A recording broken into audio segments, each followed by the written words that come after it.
My name is Moxie Marlinspike. I'm from the Institute for Disruptive Studies. I don't really like introductions, so instead today I'm going to introduce two friends of mine, Shane and Sarah, probably two of my favorite people in the world. And exactly 1 year ago today, they were hiking in Kurdish Iraq and were kidnapped by the Iranian military. And for the past year, they've been held in prison in Iran. Sarah has been in solitary confinement, and there doesn't seem to be any sign of them being released. It's a pretty disempowering situation. You know, there's nothing that I or anyone that I know can do. But I think about them all the time, and I just want other people to know that, you know, people are stuck in prison in Iran, and it's been exactly 1 year as of today.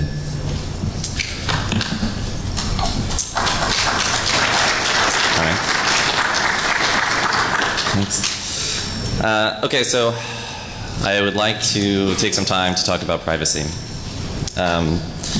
What I'd like to do is start by looking into the past, talking about the threats that we saw, the things that we thought were important, the projects that we thought were worth working on. And then I want to talk a little bit about how I feel like trends have changed, and then look into the future and talk a little bit about things that I think might be important moving forward, things that I'm interested in working on and that maybe other people might be interested in working on. So looking into the past, the sort of technology narrative of the 90s was largely dominated by a clicker that doesn't work. By this thing. I'm just not going to use this. The web browser. When Netscape first introduced Netscape Navigator, it was almost revolutionary. And a lot of people moved to capitalize on that knowledge. In particular, one of the major players that wanted to protect their interests was Microsoft. And when they introduced Internet Explorer, the narrative changed just from the idea of a browser to this browser war between Netscape and Internet Explorer. And we all know how the browser wars turned out. But at the same time, there was another war that was happening, and it was somewhat more subtle, but it was just as fierce and perhaps more important. And it was a war over this thing, the little padlock in the bottom left-hand corner of the web browser. And more importantly, the technology behind it. On one side of this war were the cypherpunks. These are people who wanted to see this information and technology spread widely. They wanted to proliferate this throughout the world so that many people could use it. And on the other side of this war were the eavesdroppers. And these were people who wanted to prevent the spread of this information and stifle the use of this technology. And so the lines were drawn. And on the cypherpunk side, you had people like Matt Blaze, Philip Zimmerman, Ian Goldberg, David Sham, and Timothy May, the heroes of my teenage years. And the eavesdroppers thought that these people were dangerous. In fact, their ideas scared the fuck out of them. They were talking about the move from a world where they had ultimate control and ultimate access to all information to a world where they would have no control and no access to any information. In fact, they thought this was so dangerous that they classified these ideas as weapons. That if you wrote a little bit of crypto code and sent it to your friend in Canada, that was tantamount to exporting munitions, and you could be tried and prosecuted as such. At the same time, however, they realized that, you know, this privacy thing might be important to some people, and that, you know, this idea might catch on. And so they decided to come up with their own solution, which they called key escrow, and was best embodied by this thing, the Clipper chip. What they wanted to do was make this chip and then embed it into every piece of consumer communications electronics, every telephone, every fax machine, every personal computer. And what it would do is some cryptography, but it was a closed system, and you wouldn't be able to get access to the internals of this chip, and you would be able to use it to start secure sessions. The only trick was that the government would have like the equivalent of a master key, which they could then use to decrypt anything that they thought might be interesting. So the eavesdropper's problem here was that cryptography is not a banana. Which is to say that it's difficult to treat information as objects, right? You know, if I have a banana and I share it with my friend, there is still only one banana in the world. If they then share it with a friend of theirs, there's still only one banana in the world. However, information works differently. Every time I share information, I'm copying it, and there's a chance for an exponential explosion. This sort of fundamental dilemma was made worse by a cypherpunk mantra. Cypherpunks write code. The idea was that a lot of good work had been done in academia and research circles developing public key cryptography and other encryption systems outside the government realm. But not a lot had been done to actually put it into practice. And what cypherpunks wanted was actual software that people would download and use right now to communicate securely. And so they kind of went nuts. Some people moved to Anguilla, an island in the Caribbean that had very favorable laws in terms of exporting cryptography, and started writing crypto code and trying to ship it throughout the world. There were more creative strategies, like in 1995, Philip Zimmermann published a book in conjunction with MIT Press called PGP, Source Code and Internals. And the deal was that the book was just the entire PGP source code printed in a machine-readable font. Because you know, if digital representations of cryptography were weapons, but if you printed it in a book, that was speech. So they printed this whole thing in a book, and that very small print run, and then you know, just shipped it to every country in the world where they wanted to see this. And then people there just scanned it back in because it was a machine-readable font. And now PGP had been distributed completely legally all over the world. So, you know, this kind of stuff continued, and I mean, the strategies got more and more rabid, and cryptography became more and more ubiquitous until 2000, when suddenly the Clinton administration repealed all of the significant laws limiting the export of cryptography. And so it sort of seemed like the game was over, that the world was won.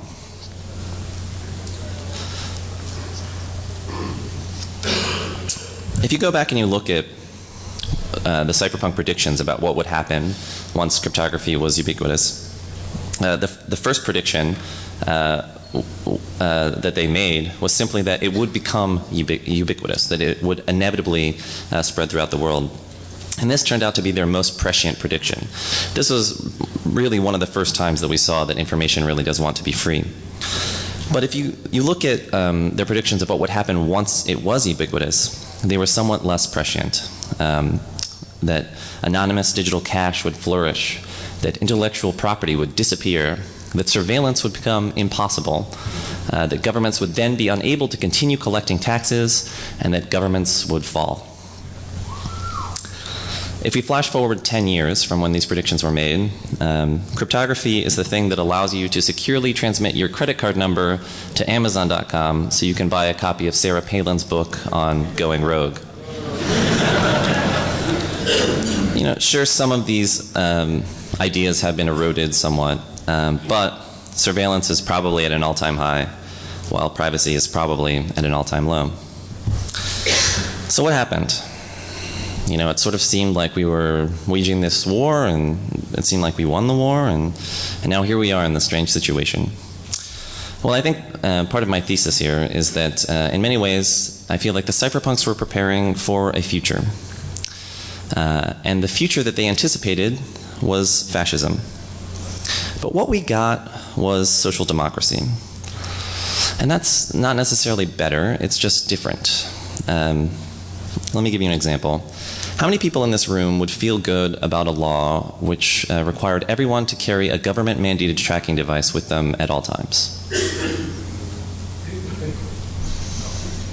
Yeah, no, not even one person. All right. So that's fascism, right? That's the fascist future. Now let me ask another question. How many people here carry a mobile phone?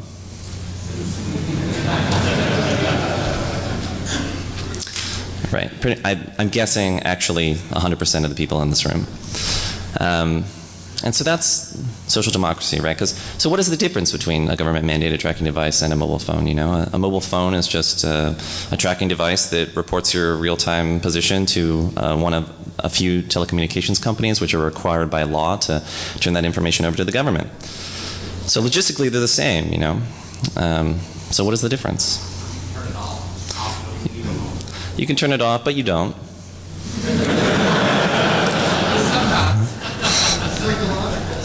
Psychological. What is corresponding on the other one? Choice. We pay for one of them. And you pay for one. Yeah.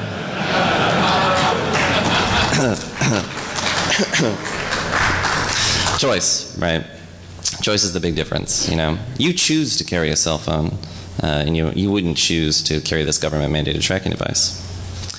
So let's talk about that, you know. Never in my wildest dreams did I think that I would have a cell phone. Why would I? You know, it's a mobile tracking device, it's a mobile bug, and operates over an insecure protocol. Why would I want one of these things? And yet I have one. And I carry it with me all the time, every day. Well, I think if we look at the way that people tend to communicate and coordinate in groups, often there are sort of informal mechanisms and channels that people use to communicate and to make plans and stay in touch. And if I introduce a more codified communications channel, there's a well-known problem called the no network effect, where I invent this thing, maybe like the GSM cellular network, and I start using it, but it's difficult to use because the value of that network is in the number of nodes that are connected to it. And if I'm the only one using it, then it's really not worth very much. If, however, I somehow manage to get everyone to start using this thing, then it becomes very useful and very valuable. But there's an interesting side effect, which is that the old informal methods of communication and coordination are destroyed. That technology actually changes the fabric of society. I mean, there are many sort of trivial or trite examples of this in the mobile phone world, right? Where we see that mobile phones have changed the way that people make plans, right? It used to be that people made plans. You know, they say, "I'll meet you on this street corner at this time, and we'll go to this thing." And now people say, "I'll call you when I'm getting off work." And so, if you don't have that piece of technology, you can't participate in the way that society is communicating or coordinating. And so what actually ends up happening is now if I decide that I don't want to participate in this codified communications channel, I'm once again victim to the no network effect. Because what I'm trying to do is go be a part of a network that has been destroyed, that no longer exists. And I'm once again the only one using it, and I'm part of a network that has very little value. So yes, I made a choice, right, to have a cell phone. But what kind of choice did I make? And I think that this is the way that things tend to go now. That what ends up happening is the choices start out very simple. Do I have a piece of consumer electronics in my pocket or not? And over time, the scope of that choice slowly expands until it becomes a choice to participate in society or not. That on some level today, to choose not to have a cell phone means, in some sense, to choose not to participate in society. And so I think if we start looking at this pattern of small choices becoming big choices, you start to see them everywhere. One of my favorite most recent examples is from this Firefox extension called AdBlock Plus. I'm sure that many people are familiar with this. The idea is that it's supposed to help you block ads on the web. And the way it works is it allows you to specify a set of regular expressions that would match URLs that would be advertising URLs for ad banners and stuff like that. And the problem with this is, it's quite effective, but these URLs are constantly changing, and so you want to be changing your regular expressions as well. And it could be kind of a pain to try and keep up with that. So they've done a clever thing where they have a subscription model, where what you can do is you can subscribe to a list of regular expressions that someone else is maintaining. That way, you only need one person or a group of people who are sort of on the ball looking at these regular expressions, and everyone else just benefits from that research. And now, so there's a number of popular subscriptions, and they're not all for ads, right? So there's a few popular subscriptions for blocking trackers. These are like web bugs that track your movements around the web as you browse along. And so I'm subscribed to one of these tracker lists. And of course, one of the trackers that I'm most interested in blocking is Google Analytics, because there's no problem with Google Analytics at all. And one day, something interesting happened. Google Analytics disappeared from the list of trackers in my subscription. And if you think about the old world, the way that things used to work, you imagine that some Google executive tracked down the person who's maintaining this list and showed up with a briefcase full of cash, and there was some shady backroom deal where hands were shaken, and Google Analytics was removed from this list. As far as I can tell, that's not what happened, and that actually something much more subtle and much more insidious actually happened. The way that Google Analytics works is through JavaScript. What happens is website operators who wish to use Google Analytics just import a little bit of JavaScript into their HTML file. And when the page loads, the JavaScript tracks you. Now, what Google did was they started including small bits of just usefully generic JavaScript functions into this Google Analytics JavaScript file. And what they were essentially saying was, hey, you guys are importing this JavaScript file anyway, just to use Google Analytics on your website. We're going to throw in a few just generically useful functions, and we've done this right, and we figured this out, that you can use as long as you're importing this thing. And that way you can just use it for the core functionality of your website. And so now what happens is if you block the Google Analytics JavaScript, you don't just break Google Analytics, you actually break the core functionality of the website. Because now those JavaScript functions that the website is actually depending on for the functionality of the website don't exist. And so again, what they've done is they've expanded the scope of the choice that you have to make. It used to be a very simple, small choice. Do I want to be tracked by Google or not? Simple enough, you can either block the JavaScript or not block the JavaScript. Now, the choice becomes larger. Do I want to visit this website or not? And again, that's a much more difficult choice to make. So, why is this significant, right? Well, okay, this guy's name is John Poindexter. He's incidentally the guy who was found to be most responsible for the Iran-Contra scandal. He was convicted of lying to Congress, but then never went to jail. And in 2001, he started a government program called Total Information Awareness. And he made a speech when he announced the program where he said that data must be made available in large-scale repositories with enhanced semantic content for easy analysis. And essentially what he wanted to do was have the government siphon off all email traffic, all web traffic, all credit card history, everybody's medical records, and throw it into one big sink. Just put it in one big pile. Don't worry about analyzing it or processing it in real time. And then develop the technology to really efficiently mine this data, to pull out the interesting statistics, relationships, profiles that they were interested at any point in the future. So you just collect this big sink of data, and then at any point in the future you can go back and pull out anything that you want from it. So this was the totalitarian future. This was the cypherpunk nightmare that they had been worried about, right? This is what they had been thinking about and preparing for all this time. And people freaked out. I mean, this was a significant story in the news. People were up in arms, and in fact, even Congress was like, "What are you guys doing?" And eventually, the program was shut down. Well, okay, so why was it shut down? First of all, these people are clearly from the old world. They really don't know what they're doing. This was their actual logo. This isn't like The Onion made a logo in parody of this. This was the logo they came up with. They have the pyramid with the eye of God and a light beam shining down on the planet. That little bit of Latin under there means knowledge is power. I mean, come on, I mean, if you're going to have some scary government program, you need a friendly logo.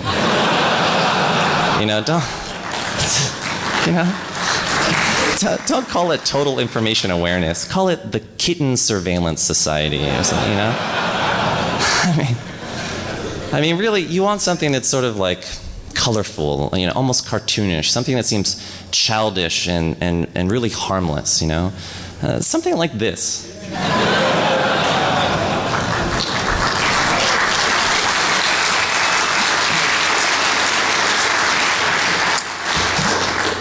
Because if you go back and you look at what Total Information Awareness was trying to do, Google has done all of it.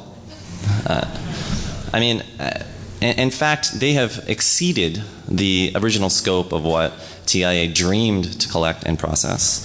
And one thing that we know that they've really excelled at, and actually how they've made their money, is in being able to really efficiently mine the data that they collect and pull out the statistics and relationships of everything that they have.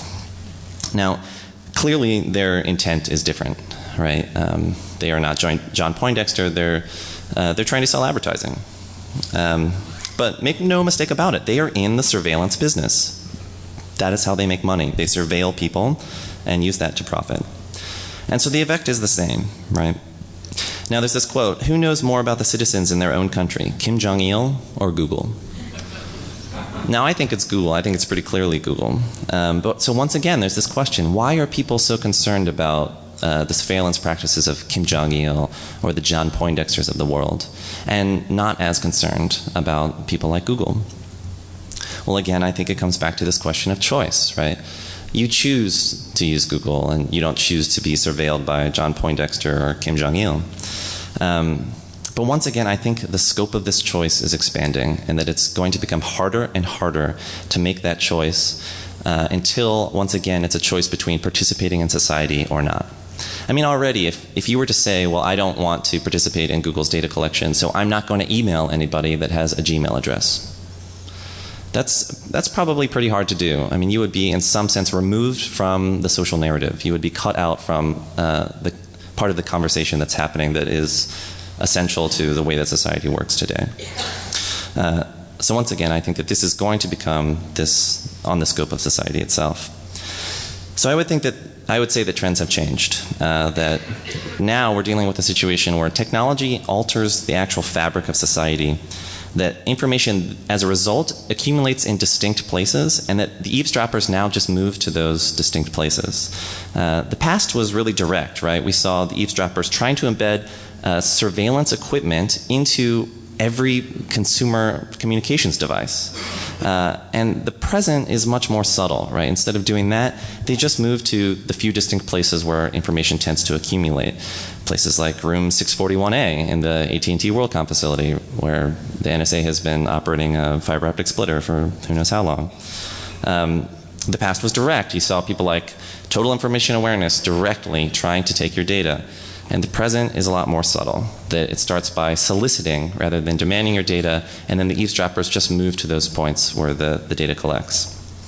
So when I'm thinking about the future, the first thing that I want to think about is these choices that aren't really choices. And I want to deal with those as problems. I want to acknowledge that the choices are expanding and that in some sense they are becoming demands. So some projects along those lines.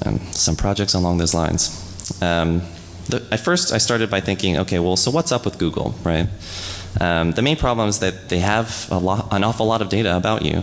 They record everything. They never throw anything away. They have your TCP headers. You know, they have your IP address. They issue you a cookie. They know who you are. They know where you live. They know who your friends are. They know about your health, your political leanings, your love life. They know not just a lot about what you're doing, but they have some significant insight into the things that you're thinking about. They've also done a really good job of controlling this debate by defining the terms. Right? They say things like, well, you know, we care about privacy, so we anonymize your information after 9 months. Well, what they mean by anonymize is drop the last octet of your IP address. That's not anonymity, right? But they've done a very good job of being able to define that as anonymity so that they can just start throwing that word around. They also did this brilliant thing with this Google dashboard where they say, oh, you know, we're putting privacy under your control. And first of all, they only show you some of the information that they are most obviously capable of collecting about you. They don't show you any of the other correlational stuff that they could easily derive about you. And the most sort of diabolical thing about it is that to get privacy, you have to be tracked. Right? Because to have to control your privacy using the Google dashboard, you have to stay logged in all the time and maintain a cookie. So it's like, you know, they've turned the tables on you. And, you know, they have warned us, right? You know, Eric Schmidt said this famous thing, if there's something you don't want anyone to know, maybe you shouldn't be doing it in the first place, right? So they've warned us. And lastly, we now know that these Aurora attacks on Google were at least partially about intercept. One thing we learned from those attacks is that the government is running intercept systems on their networks, and that not only that, but other eavesdroppers were trying to gain access to those intercept systems. So what we're seeing is as more and more data accumulates in these places, it becomes more and more valuable. And so eavesdroppers move to those places, and then even eavesdroppers without illegal backing also try to move to those places. And so I think we're going to continue to see that as a problem as these become more and more valuable over time. So one project that I started working on is called Google Sharing. And the basic premise of Google Sharing is that this choice that we are given is a false choice, and that we shouldn't accept it, we should just reject it. And so what we should say is, it's not really possible for us to stop participating with Google.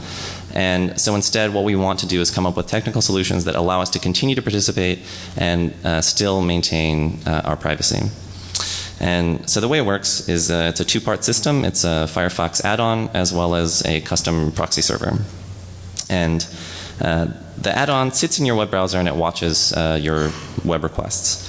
And all of your non-Google traffic just goes directly to the internet, totally unmolested, not modified or impacted at all.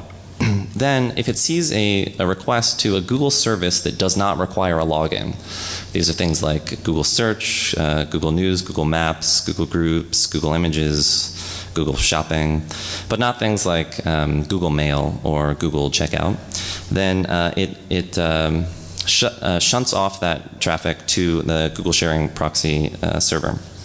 The Google Sharing proxy server maintains a collection of identities, and each identity is a unique HTTP header set. These are sort of like the fingerprint of your web browser, as well as a cookie that was issued by Google. And so these are maintained in this pool, and every time a request comes in, one of these identities is randomly chosen from the pool, and the identifying information from the request is stripped off, and the stuff from the identity is tacked on. And then it's forwarded on to Google, who processes the request, responds to the proxy, and the information is proxied back to you. So, the upshot is that Google can't track you, right? Because these cookies are constantly moving around, and your traffic does not come from your IP address. Additionally, we encrypt this first link using SSL between your web browser and the proxy. So that means that actually you even get SSL protection for services that Google does not provide SSL access to. Google now has SSL protected search, but none of the other stuff like maps or shopping or groups or images are SSL protected. But you get that with Google Sharing. And how does it look? It looks exactly like it's indistinguishable from using Google directly. You can use all of their services, Google Maps, Google News, whatever you like, totally transparently. The only difference is that in the bottom right-hand corner, there's a little status telling you that Google Sharing is enabled. Additionally, Google has sort of given us a win here by allowing us to make SSL protected searches. And so now what we can do is have the client prefetch cookies from the Google Sharing proxy server and then make an SSL connection end-to-end directly to Google. And so now the Google Sharing proxy server is proxying the data and sharing cookies around and identifying information around, but cannot actually see the requests because they're SSL protected all the way to Google. So now you don't have to trust us not to examine your requests. So anyway, this project is available online. It's been active for about 6 months now. We have about 80,000 users, and you can get the add-on from googlesharing.net. Another project that I think is interesting is this thing called FaceCloak. It was developed by Professor Urs Hengartner from the University of Waterloo. And the idea, or his basic premise, is that using Facebook, what you're trying to do is share information with your friends or friends of friends. But you're not actually trying to share information with Facebook. There's no reason to give them the information.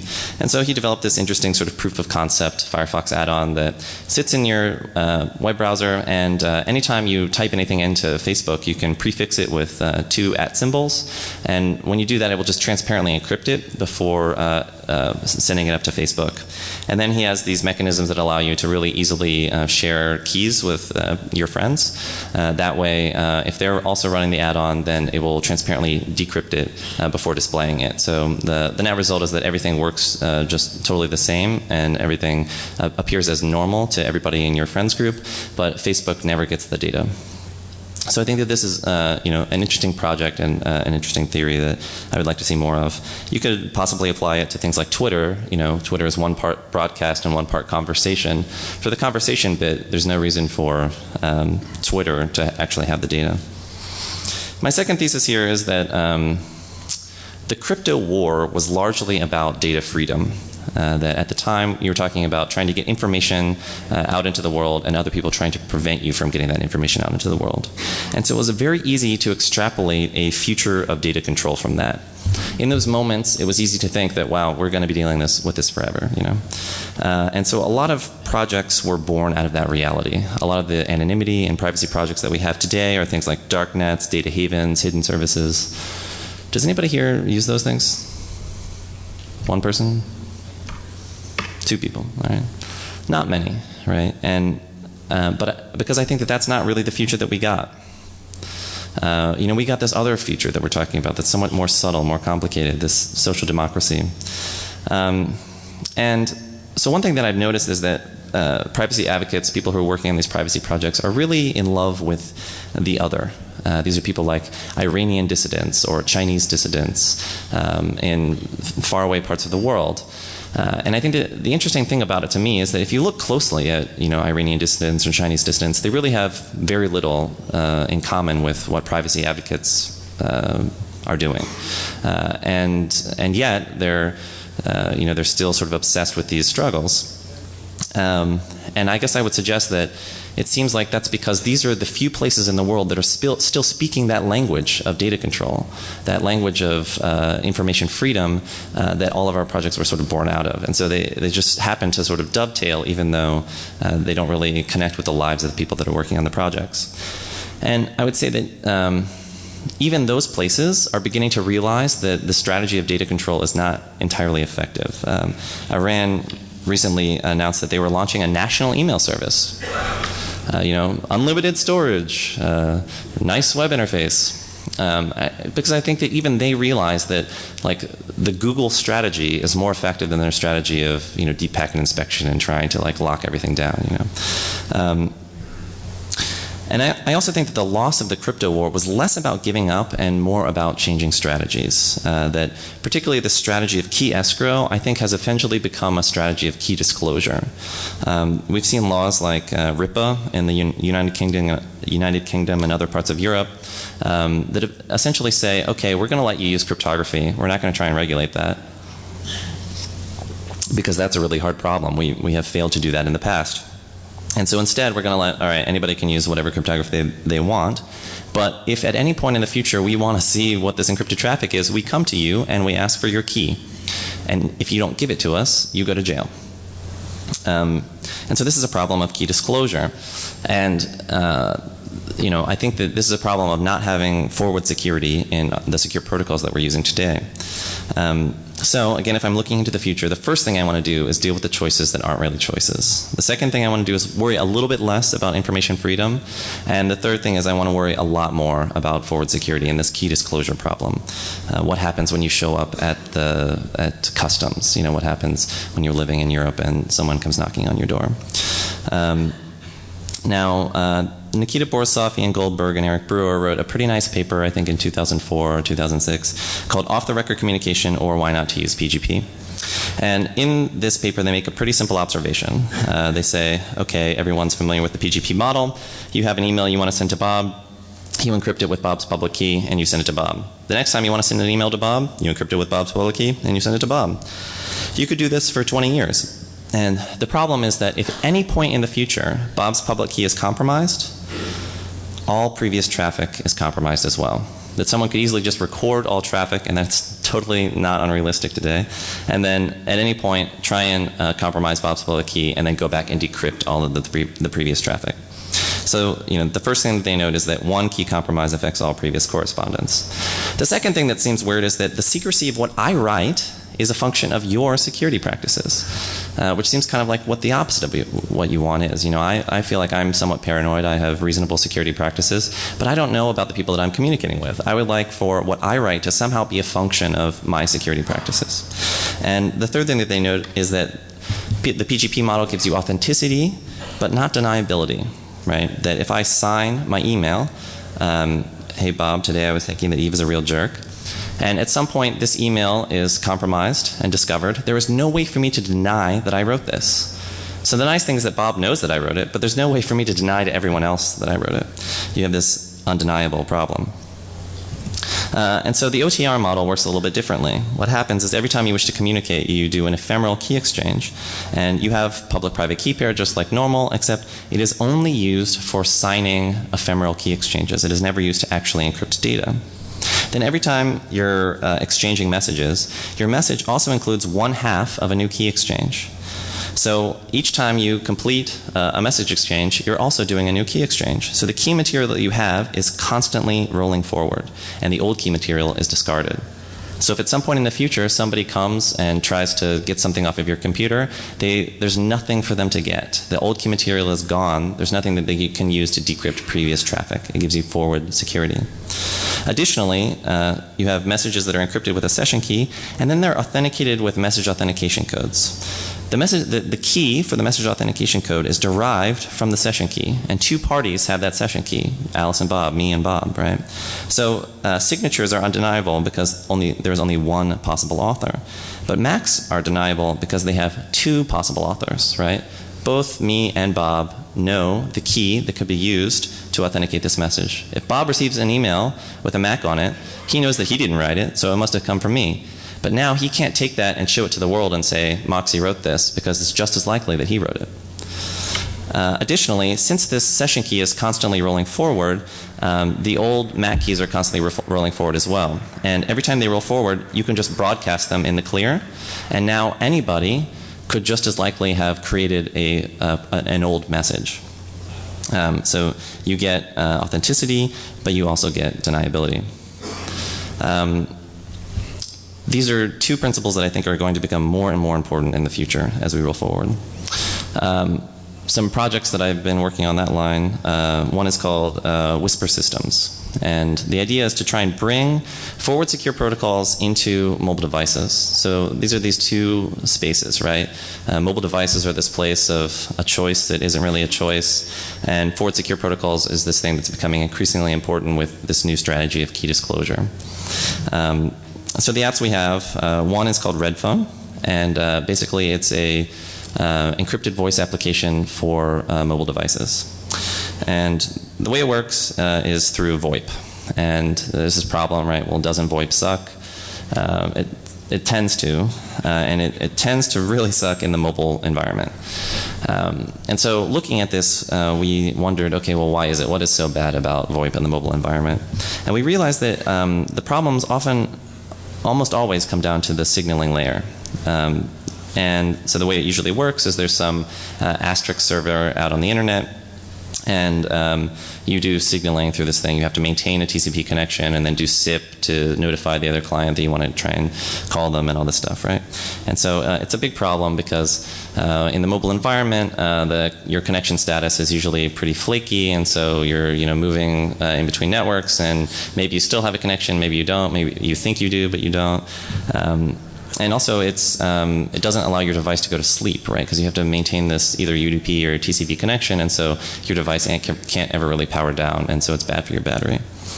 Well, what we realized is that the mobile environment actually has an entire signaling infrastructure already built in. The telecoms made it for us, and they use it to signal mobile devices. And so potentially we could just leverage that. And so now, instead of like some asterisk server allowing you to communicate to other devices using SIP, we just use SMS, which is a signaling piece that's already built into the mobile environment. The nice things about this are that you don't need to maintain some constant network connection to some server, so your phone can go to sleep. You don't need the equivalent of like a Skype ID or a SIP account or something like that. You can do addressing based on your normal phone number because we're using SMS for the signaling. And the third thing is that you don't need to run a VoIP server or set up an account or anything like that. You just install this one piece of software and now you're ready to call anybody whose number you know.